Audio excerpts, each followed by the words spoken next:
Welcome to the Fantasy NASCAR podcast. You can follow me on Twitter, Race for the Prize. You can go to racefortheprize.com, get information about getting access to the Fantasy NASCAR spreadsheet for Daytona or the month of February. $30 for February, $12 for a given weekend. Just Venmo, PayPal, or Cash App the money to me. What we're looking at today is simply some homework. I thought to myself, it would be a good time to review some of the data from last year's Xfinity Series season. It's usually pretty easy to recall everything that happens in the Cup Series. You have the same drivers every week, and it's been pretty much the same drivers at the top for years.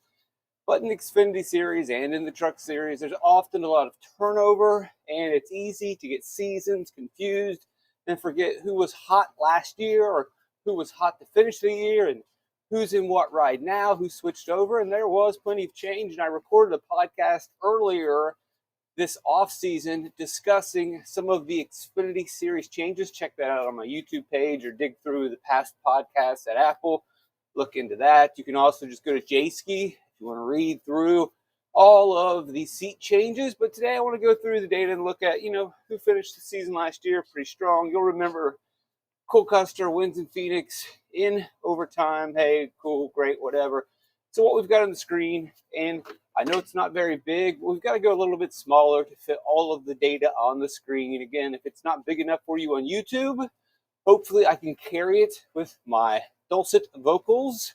If not, then just go to racefortheprize.com. Venmo, PayPal, Cash App the money over to me, and then you can control the spreadsheet on your own. Best average finish in the Xfinity Series among the regulars, because we do have to separate the bushwhackers coming down and stealing wins, but among the regulars, it was Austin Hill, who didn't qualify for the championship.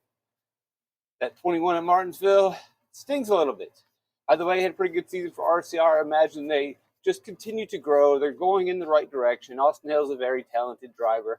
No surprise, doesn't get very much credit. You really need to make sure that you are considering him elite. Is Austin Hill elite compared to previous Xfinity crops? When you go back to 2018-19, no, he's not Reddick, he's not Bell, he's not a part of that triumvirate, but he's a lot better than some of the guys we've had in previous seasons. He's not as good as Ty Gibbs. Maybe he is.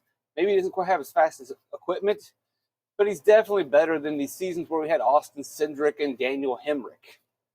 He's good, give him credit, and it really doesn't matter if he's not as good as Christopher Bell. He's not competing against Christopher Bell. It doesn't matter if he is not as good as Tyler Reddick, or Cole Custer when he had an elite season, or Chase Briscoe when the circumstances really favored him. You have to look at it in a vacuum and among the drivers he's competing against with what appears to be pretty solid equipment. Austin Hill, elite. The next driver down, John Hunter Nemechek, who will not be with us, and his crew chief will not be with us. And so really no point in looking at that, but it will lead us to believe once again that JGR is still on top of their game. Now they are going with a lot of turnover, a lot of crew chiefs are changing, new drivers are coming in, and we have seen in the past where JGR really wasn't pouring a lot of money into their Xfinity Series program, although they did win a championship with Daniel Hemrick by winning one single race. It wasn't the best of times, and then it appeared to have turned around, but remember that turnaround was mainly due to, you guessed it, Ty Gibbs being in the car, so obviously the funding came back. And Ty Gibbs is a talented driver, had a great crew chief. Everything was going in that direction. And then they picked it up again with John Hunter Nemechek.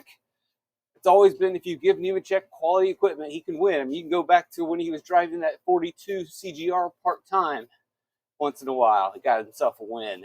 He even was halfway decent during his Gallagher Motorsports days. Remember that in the Xfinity Series? Not too bad. He was a quality driver without practice in the 2020 Cup Series season. Yeah, he pulled off a NEMA wreck every now and then and was quite good at spinning out, but the kid never got to practice for an entire season, and it wasn't the greatest equipment. Not that Front Row Motorsports equipment is terrible, but obviously it wasn't as good as everyone else in the Cup Series, and to not have practice, that's a tough sell. Went down. Back to the Truck Series, which I'm always an advocate of, is go low, go low. Cole Custer followed my advice, and it worked out well for him. Not really that he had any other options, but it worked out. Nemechek pulled himself back up. Really good. The equipment was good. Solid. I would expect the JGR equipment to be pretty good this year, and I do like the drivers they're going to have in those cars. We'll talk about that now crew chiefs remain questionable, but really, there isn't a lot of crew chiefs that I'm excited about in the Xfinity Series. There's been a lot of turnover. There's been a lot of guys that have elevated and retired, and some of the familiar crew chief names in the Xfinity Series are no longer with us. So, although we are not excited about JGR, who are we really excited about in terms of crew chiefs? Which is actually kind of exciting. We're going to see one of these guys is going to win. One of these guys is going to become really good about setting up cars, and it's going to be the next Ratcliffe that we talk about, or the next Ben Bayshore that we talk about, or Chris Gale. You name it. One of these guys is going to figure it out, go on a hot streak, and it's going to be the guy that we're going to talk about for years. Somebody's going to win the race, right? Next guy down is going to be Justin Allgaier. Once again, doesn't win a championship. Always there, always consistent. He'll once again be among the top 3. He'll have his intermediate track wins. He'll have his short track wins. Maybe even also get a plate track win. He can win at road courses depending on who's in a given race. You're typically not going to play Justin Allgaier if there's going to be a road ringer. But, you get those mid-Ohio races or those one-offs where the superstars don't go to, although A.J. Allmendinger seems to go to those now. But if you get a lowly competitive or a soft field, Justin Allgaier has been known to win those races. He won in Mid-Ohio a couple seasons ago. Cole Custer really wasn't dominant last year, but he wasn't bad. He was not as you look at when he had stiffer competition. A couple seasons ago, 2019, when he's going against Reddick and Bell, he was better. Maybe he's a little rusty. Maybe his equipment wasn't quite as good. Either way, he still won the championship. He was decent. You would just expect him to be better. But John Hunter Nemechek was better. Justin Allgaier was better. Austin Hill was more consistent. Cole Custer wasn't too far off, and hopefully in the second season they just build upon that. Remains to be seen. And we kind of did see it a couple of years ago. If you look at Austin Cindric when he did his second run in the Xfinity Series, he was much better his second year, although he didn't win the championship. He seemed to be more consistent, at least in fantasy, and had a faster ride. I don't know if he developed much more, but he was just a better driver with a better car. Kligerman had a pretty good first season. Full season, we'll see what happens, how they build with that team, how they grow, what's the next step for them, or is it really possible for them to step up and compete against the likes of Junior Motorsports, JGR, Stewart Haas Racing? It's going to be a real challenge. They seem motivated. As far as skill goes and motivation and being all in, it's all there. It's just there's one thing to lack, and that's big-time buku cash. And if you got it, then I wouldn't doubt Parker Kligerman for a second because he checks all the other boxes. It's a small team, and it's a sport that favors the big dog. Josh Berry's not going to be with us anymore. We got a lot of Junior Motorsports turnover. Sam Mayer is going to stick around at Junior Motorsports. He was in the championship last year. It's going to be interesting to see his growth and see where he goes. Finished the season pretty strong. He could jump to the top of the list. In short spurts, we've seen Sam Mayer look really good. I mean, he was a very talented driver in the ARCA series. Marty Lindley was his crew chief then. Lindley stepped up, went to KBM in the trucks for a while during the no practice era. Didn't really work out too well for him. He's reunited with Sam Mayer. Mayer's been, here and there. Last year was his big first real consistent season and showed to be pretty good. And now he's got another year. Could he be on his way to the Cup Series? I mean, I don't know. Could this be Noah Gragson 2.0? We've seen a lot of young drivers come through the junior stable, and Mayer could just be another one. Has he bought his ride a little bit? Yeah, everybody here buys the ride. Who cares? Sheldon Creed is going to slide over to JGR. This could be very interesting. Sheldon Creed, who is not very well liked or is loved. It's kind of a like him or love him. But you know what you're going to get with Sheldon Creed. Richard Childress knew what he was going to get with Sheldon Creed. There is no excuses. No one has any room to complain about how things go down, went down, or will be going down. And the same can be said for Joe Gibbs. Joe Gibbs knows what he is getting himself into. And it could be a lot of wins, but it's more than likely going to be a lot of torn up race cars. Even when Sheldon Creed won a championship, he was still destroying trucks for GMS. That's just who he is. The guy is a stadium super driver. You're not going to shake that out of him. He's aggressive. He can win races. He's now going to be in the 18 car. We've got Sam McCauley as a new crew chief. There are a lot of question marks, but it's very exciting. This could be an absolute disaster. This could be an absolute superstar showing. Creed could absolutely break out among this field with this equipment, especially if Sam McCauley turns out to be some super genius that we didn't know about. And it can be a little bit of both. He could shine brightly at times, and there's going to also be some ugly moments. If I had to wager on what the situation will be, it's more than likely the latter. There's going to be some good times, and there's going to be some bad times. Hopefully you play Creed on the right days. And then the good thing is you're going to have lap by lap data. You're going to have practice data, and you're going to have a really good idea if you have access to the Fantasy NASCAR spreadsheet at Race for the Prize on a given week, whether Creed is looking very comfortable, if he's looking sporty. And sometimes that might actually lead you to say, ooh, he looks a little too comfortable. He looks a little too sporty. And we have seen what Creed can do when he gets aggressive. And if everyone likes Creed, this might be the day I really want to dial it back. It's up to you. You'll have the data to go through, the lap-by-lap practice data. If you have Venmo, PayPal, or cashed app money over to my account, I'll give you the access. But nonetheless, pretty excited about that. Daniel Hemrick, the results really weren't that bad for him in college, so hey, how about that?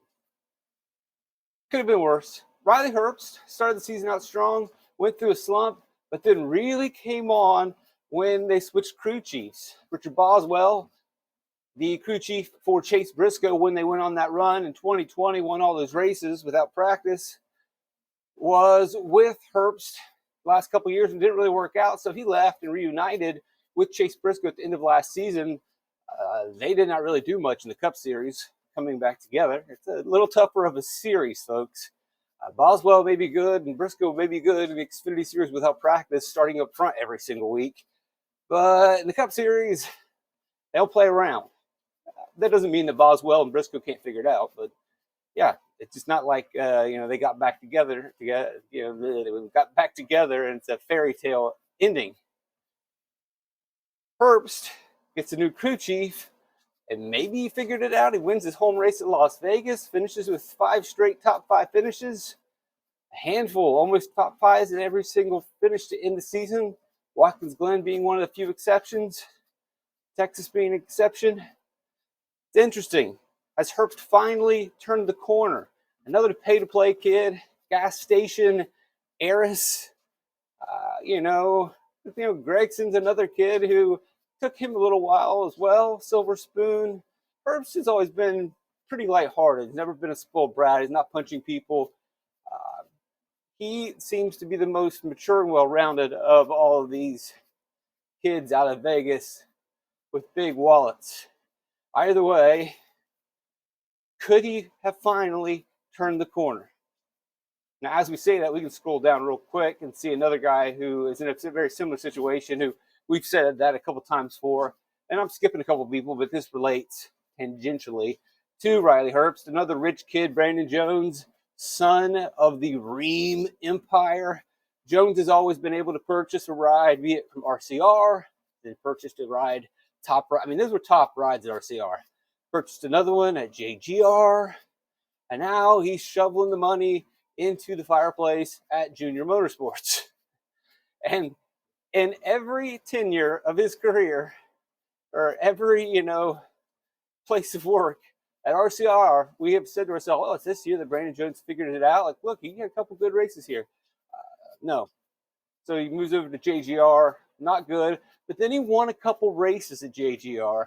And we thought, well, maybe he has finally turned the corner into the wall. No, he turned right into the wall. He goes over to Junior Motorsports, and we think, hey, change of scenery, new crew chief, and then he gets another crew chief, and then now it's really at the point where, what are we going to do with Brandon Jones? Just wish he wasn't out there.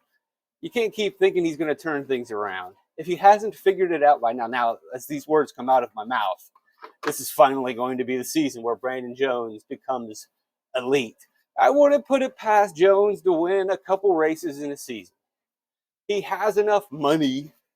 He has enough talent. He usually has a good enough car that occasionally he can get it done. There are all kinds of events and circumstances that unfold during a race. It's not beyond the realm of possibility because he's won before. And the field's not that competitive. But is Brandon Jones, week in, week out, going to be a competitor? Does he seem like anyone who is in the championship hunt whatsoever? No, it just is not the case. So when we look at Jones, and we've already pretty much given up on him, are we doing the same thing that we did before with Riley Herbst? Riley Herbst closed the season out pretty strong. We had seen Jones a couple of times close the season out pretty strong and say, this is it. Are we doing the same thing? Are we falling for the exact same trap? I don't know. We have learned our lesson with Jones. We've all made our mind up with Jones. No one believes in the Jones boy. But here we are, repeating past mistakes, possibly with Riley Herbst. And I know you're trying to tell yourself, but this is different. But is it? Is it really all that different? Is the equipment that much better? Is Riley Herbst that much better of a driver than Brandon Jones? If you do believe, and I don't think I disagree, that Herbst might be better than Jones, by how much, to what degree, and to what degree does that significantly matter? To what degree is that going to produce different outcomes? And what are the measurements of those outcomes? You get 1 or 2 more wins than Jones? I mean, maybe I'm completely wrong. Maybe you see these guys with completely different career arcs, on different paths. But when I look at them side by side and watch their movement over the seasons, maybe Herbst's arrow is pointing slightly more up, but it's not like a steep, exaggerated curve. Maybe he slightly improves, but for all intents and purposes, I think it is mainly a parallel path. Herbst could slightly go up and maybe Jones flatlines a little bit, but I don't see any of them really shooting through the roof. Sammy Smith, jumping over to Junior Motorsports. We'll see what happens. We're playing the musical chairs game with Junior Motorsports and JGR that we have seen over the last couple of years. Money talks, money walks, and we see where these guys slide out. Sammy Smith was with JGR last season. Now he's going to jump into the 8 car. He's got a new crew chief. Not just to him, but it's a new crew chief to the number 8 car in Adam Wall. So we'll see how that thing goes. Adam Wall was previously the lead engineer for Kyle Larson. Hey, maybe they could hit it off. Maybe they could win a couple races. It remains to be seen. Next on our list is the Smith that really gets me excited, and it's gotten most of you guys excited throughout your DFS NASCAR careers. You were playing Chandler Smith in 2019 in the Truck Series. You were probably disappointed how the 2020 year went, but when you don't have practice, it was just such a strange year. We did see him hang on and have a pretty decent Truck Series run, and then last year he's pretty feisty for Colleague in the Xfinity Series. Not the greatest equipment, but it wasn't terrible equipment either. We had seen AJ Allmendinger be really competitive in 2022 in the Colleague Xfinity cars, winning at places not just at road courses and not just at plate tracks. Allmendinger won at Bristol. Allmendinger had wins at Darlington and I think Homestead. So the Colleague equipment wasn't terrible by any means, and it wasn't that much inferior compared to JGR and Junior Motorsports. And there were times where Chandler Smith got a lot out of the car, but give AJ Allmendinger some credit. He's very experienced. The worst thing about AJ Allmendinger was AJ Allmendinger. The classic AJ Allmendinger panic attack freak out about the car in the middle of the race, and Chris Rice talking him off the ledge every single week. I miss that. You miss that? Oh boy, AJ's not leading the race anymore. He's in 8th place. Somebody called the suicide prevention hotline. I wish I was joking. He has these panic attacks and he freaks out, and meanwhile he's driving this 2,000-pound machine at 200 miles per hour. Like, this is pretty serious. This is not the time to be freaking out. I mean, it doesn't have a loaded weapon, but it's about as close as you can get. I know we joke around, but if you really step back and think about it, yeah, this guy is actually kind of freaking out in a pretty dangerous situation. We really should have like a counselor on call at all times, not just Chris Rice. All right, get Rice back on the line. AJ's freaking out. Can we somehow give him a Zanny?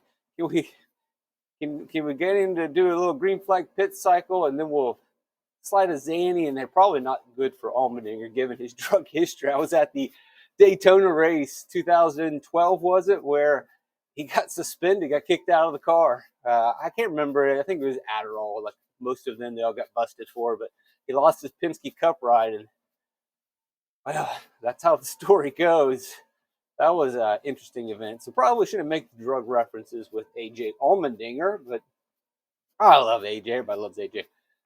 Anyway, Chandler Smith, pretty good in that car last year. I'm super excited to see him jump to the number 81 for JGR. Jeff Mindering, crew chief. Mindering crew chief a lot for Brandon Jones. I don't know if Mindering is a good crew chief.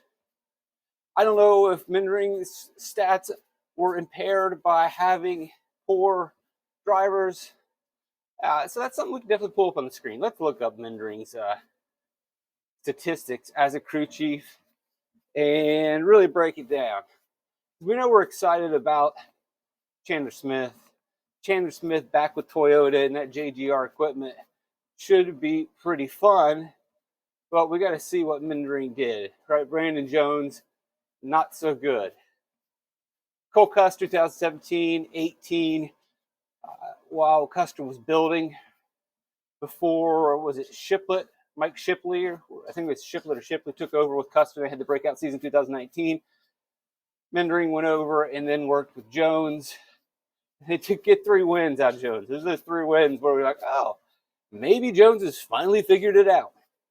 So, and those are no practice wins where Jones had the car that Mindering set up. And Mindering put together some, Mindering probably, give him credit. If he can blindly set up a car that wins for Brandon Jones, then the guy might know what he's doing. And then it looks like he worked with him over here at Junior for a couple years. Is that a Junior Motorsports season? No, that was JGR still. Why do I think Jones was... Man, was Jones' first year? Why did I think Jones had been with Junior for more than 2 seasons? God, I could have swore Brandon Jones was with Junior Motorsports for 2 seasons. I've been doing this for way too long. Jones has only been there for 1 year. Doesn't it feel like he's been there longer? Am I the only person? I feel like I'm taking crazy pills. There's just no way. There is no way that Brandon Jones has only been at Junior Motorsports for 1 season. Well, this isn't going to tell me. Nope. I mean, I can see right here that it'll say Junior Motorsports. And that's the facts. Huh. Well, how about that? Brandon Jones, Jason Burdett. Now, I know he was there for 2 years. Am I getting my years right? Have I lost count of my years? Jason Burdett, so that was Allgaier's old crew chief with 2023, 2022. Brandon Jones was with Junior, wasn't he? And is this when he had Mindering? No. Oh, man, I'm taking crazy pills. All right, well, whatever. What's the matter? Mindering, we're getting off on a tangent anyway. Mindering was with Smitty Smith last year, won 1 race. Now he's going to be with Chandler Smith. I'm excited. Is he the best crew chief in the world? Well, he hasn't had the most talent in the world. This might be the most talented driver he's had in seasons, obviously, if he was Brandon Jones' crew chief. So let's see how that goes. I'm excited. Jeb Burton is going to be out there again. Hey, why not? Brett Moffitt, not a bad season there for Parker Retzlaff. Very talented young kid. Really burst on the scene in 2022 with some exceptional races. Stepped up last year. Where is Retzlaff's full-time ride with? Jordan Anderson. Chad Kendrick's crew chief.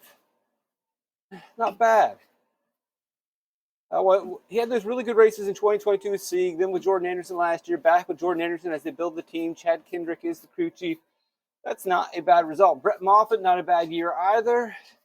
But Moffitt is gone. He's no longer with AM Racing. He might still do some part-time work with AM Racing. Really helped himself and that ARCA team transition between the Truck Series and the ARCA Series. Now pretty much full-time. Xfinity going all in. And Moffitt's been very consistent. I've always loved Brett Moffitt. Once upon a time, 2013 Cup Series Rookie of the Year, if I'm not mistaken. Went down to the Truck Series, got himself a championship. Was pretty feisty. Just always struggled to get financial support. Always been a very solid quality driver. Championship caliber driver. Really helped build that team. And his reward is to lose his seat to Haley Deegan. Which is unsettling and upsetting to see Brett Moffitt, just a hard worker, lose his ride. But if he's going to lose it to someone, then Haley Deegan, it doesn't bother me too much. I'm a fan. I know there's a lot of people divided on Haley Deegan, and it's easy to root against many of these girls and think that they only get a ride because they're girls. I don't care. I, for whatever reason, am completely fine with more females competing in auto sports. Why not? Why not? If they can drive, if they can win, if they can race, give them the opportunity. Oh, well, she can't drive, she can't win. We don't know that. The Truck Series is its own beast. She's very nice, she's very polite, she gets along, she's not rude and disrespectful. I mean, we've got a series filled with Xfinity brats. And from what we have seen from her in the Truck Series, even during her struggles, at least she's not like grabbing somebody's hat off and then stomping on it. But even that girl, Natalie Decker, we like her as well. We root for her as well. We appreciate her as well, although her Twitter account and I'm not sure because I'm an old man. This is getting weird. No, that's not the route we're going in. But I think they call it a thirst trap or something like that. Again, I'm showing my age a little bit. But from what I've seen from her YouTube presence, which is workout videos / wearing very tight clothes, Natalie Decker, the wrecker, well, she may not just be wrecking cars, she may be wrecking homes. I'm not quite sure what's going on, but we root for her on the racetrack, and we root for Haley Deegan. And I'm excited for Haley Deegan to get into pretty good quality equipment at AM Racing. And I know you're probably saying, well, we said the same thing when she went to Thor Sport. Hey, it just didn't work out. It just didn't work. We have seen drivers struggle in the Truck Series. It's kind of its own beast, the way that equipment runs. And you're not going to stand there and tell me that Thor truck that she had was great quality. I just don't believe it. Now they're like, oh, well, Ty Majeski didn't seem to have any problem finding speed. Yeah, but Ben Rhodes wasn't that great. And have you seen Matt Crafton's performances over the last couple seasons? Johnny Sauter couldn't really get those Thor trucks to move either. Yeah, Ty Majeski got a lot of speed out of it. He's got the best crew chief among that stable. He's got the most talent among them. And he hasn't been like a world beater. Even Grant Enfinger wasn't really crushing it. If Grant Enfinger was crushing it, and he still had some sponsorship connections, he would still be with Thor. I just don't know if Thor really had the trucks. You can put it all on Deegan, but I believe some of the blame needs to go on ThorSport. Sure, they won some championships, but Ben Rhodes' stats last year were not that great. Matt Crafton is just there because he's got sponsorship dollars. Ty Majeski is a talent. We all believe in Ty Majeski. We've always believed in Ty Majeski. We were Ty Majeski iRacing super fans. We were looking up his late model stats. We were crying when he was wrecking that 60 for the cursed Roush car. We are believers. I think she can perform well up in this car, but a lot remains to be seen. I don't think I need to dig deeper into that. Let's look at some hog data. Hog data? Well, this is significant because one of the key parts of, and I know there's no way you can read that. That's way too small, so I'm going to have to make that bigger. I know some of this data is not going to show up, but that's fine because we don't need to see the full screen. I'll make it about that big.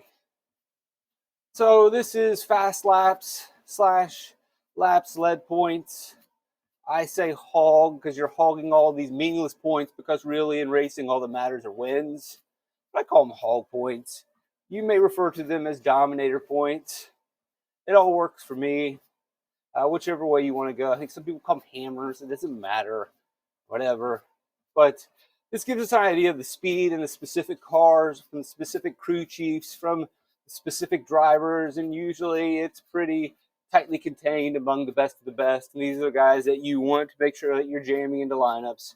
And John Hunter Nemechek last year had the most of these hog points, fast laps / laps led. And it's not easy for an Xfinity Series regular to routinely pile these points up. So to see John Hunter Nemechek on the top of the board in terms of averages really tells us a lot about him as a driver. It also tells us a lot about his equipment, because you have to remember, often at times, he is facing Cup season regulars, not road ringers, bushwhackers coming down with great equipment that steal a lot of the fantasy points, steal a lot of the wins. It's not as bad as it once was, even though it wasn't really a bad thing in the past. We kind of appreciated it in 2018 and 2019 when a Penske or a JGR driver would drop down to the lower series because we just jammed them in. Made the process a lot easier in selecting your hog or in selecting a dominator. They often controlled most of the race. And so you didn't even need to select 2 or 3. When you take out one of those superstar talents, you get a little bit more divided in terms of fast lap led points. So here you can see at Fontana or Auto Club Speedway, Nemechek scored 24. Cole Custer chiseled off 21 in his own right. You know, when we had a Kyle Larson jump down into the Xfinity Series and run away with every lap, he took all the fast laps. He took all the laps led points with it. We go back up here to Las Vegas. Nemechek again the next week on another intermediate track, doing his thing. Justin Allgaier, very strong at the intermediate tracks. Sometimes it's a bit hit or miss at Las Vegas. He's always right up there. He's run enough laps at this intermediate track to be pretty comfortable with it. We've also seen Junior Motorsports really be strong at Las Vegas over the last couple seasons. We've got the Josh Berry win. Justin Allgaier here with a bunch of points. I think Noah Gragson may have finally, I can't remember if he ever got a Las Vegas win or not. Then again next week, look, Nemechek again putting on the points, not quite as strong a showing. This goes over to Sammy Smith with a breakout. That will be interesting when we get to Phoenix in a couple weeks. Because remember, that's Jeff Mendering setting up a very fast car for Sammy Smith with very little experience. We know Chandler Smith is pretty familiar with Phoenix. Could be a big breakout week for him. Custer with a strong setup, getting his 17 hog points. There's Chandler with 41 at Las Vegas in that colored car. Oof, he had a great race. Could not pull it off at the end. I remember the end of that one came down to the wire. Pulling for Chandler, he just didn't have the hot rod to get her done. We'll skip Atlanta as a plate race. We'll skip Coda. It's a road course, but big surprise. Coda Xfinity Series, 14 hog points for AJ Allmendinger. That's quite a lot of fast laps, lap led at a road course. Who did it at Richmond? Let's see. We got Chandler Smith. Short, flat track. Could translate into early success at Phoenix this season. Very strong at the, he's strong everywhere. Right, the Herbst 17, Josh Berry 23. Not much of a surprise there. Sammy Smith with 15. Martinsville, John Nemechek. Once upon a time, John and Joe in the trucks, about ready to shut down the shop. Sounds like the Rick Hendrick story, but they weren't doing so hot. And old Johnny Boy got himself a Truck Series win at Martinsville, and then threw that grandfather clock in the back of the pickup truck. I think there's photos of that. Let's see if I can put a Nemechek clock pickup truck. God, I miss Martinsville. I don't necessarily miss living down there in Southside Virginia.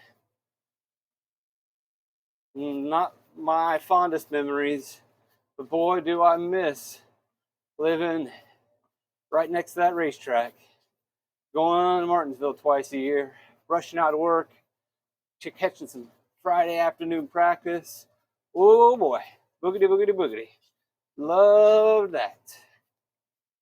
Love it. All right. Is this even a podcast anymore? Or is this just story time? I don't even know what to tell you. So let's just look through real quick. And let me freeze that so I can see just some names real quick. Freeze frame, freeze frame. All right, it's got demonetized for singing freeze frame. Yep, worst podcast ever. Congratulations. I just want to do some scrolling. New Hampshire, Nemechek piled up a bunch of points. Just trying to see some other standouts. You got Ryan Truex running a ride, having a big, strong race at Dover. So JGR car's not looking too bad. New Hampshire, Michigan, Allgaier are consistently piling some points on the board. Ty Gibbs making a showing. Again, the JGR car's looking pretty feisty.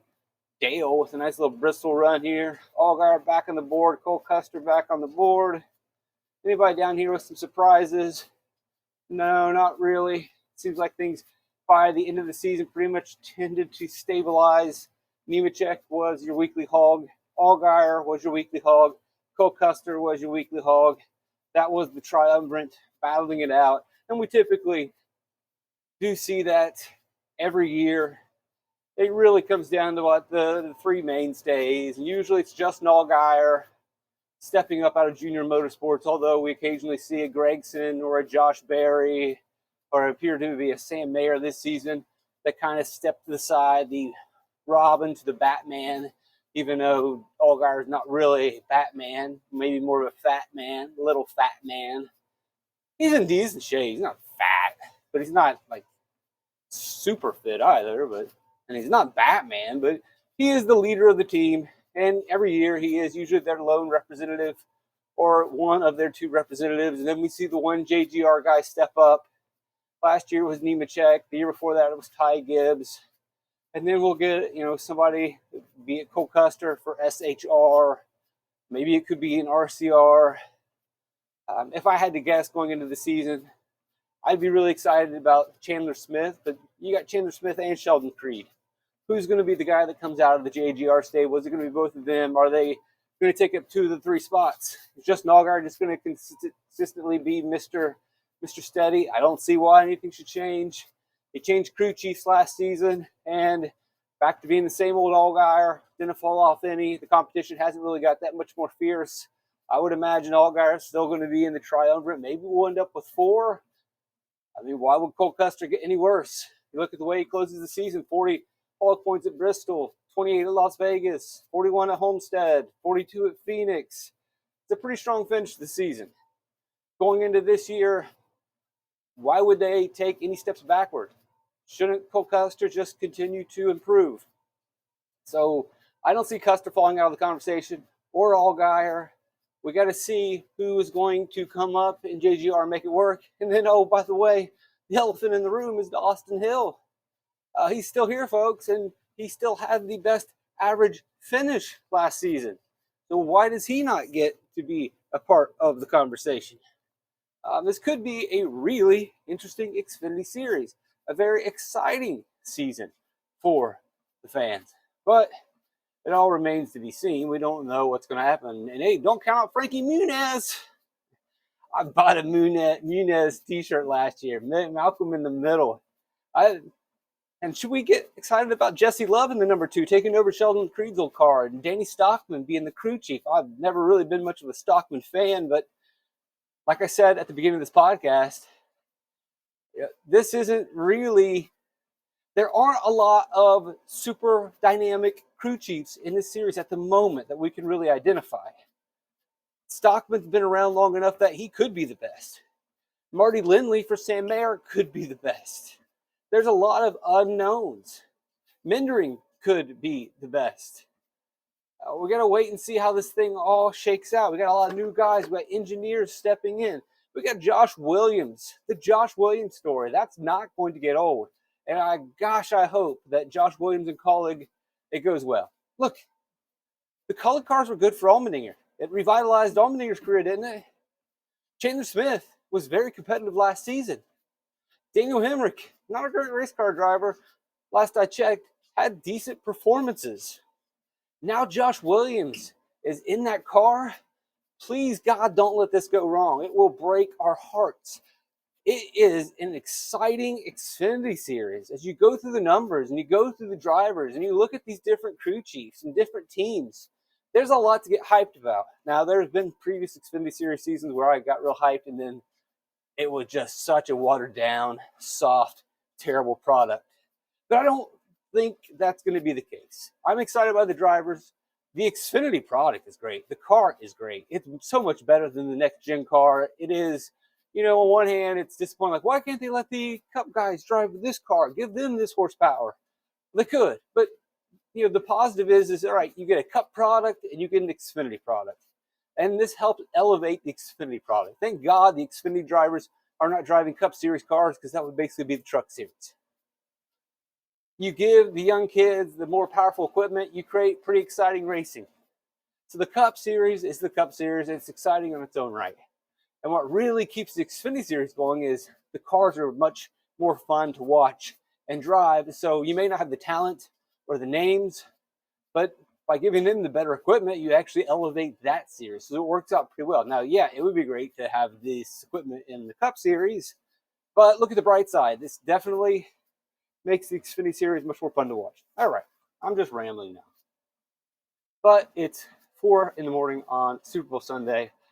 I couldn't really sleep, and I had an article I had to get done early because NBA locks at 2, so I just went ahead and got up at 2:30, got that cracked out, had time to kill. So yeah, here I am, 4 a.m., Super Bowl Sunday, chit-chatting with you about Jeff Mindering. What else is there to do? Gotta love this life. Gotta embrace this life, enjoy this life. I'm blessed to have you guys with me. I love you guys. Trip the lights, fantastic.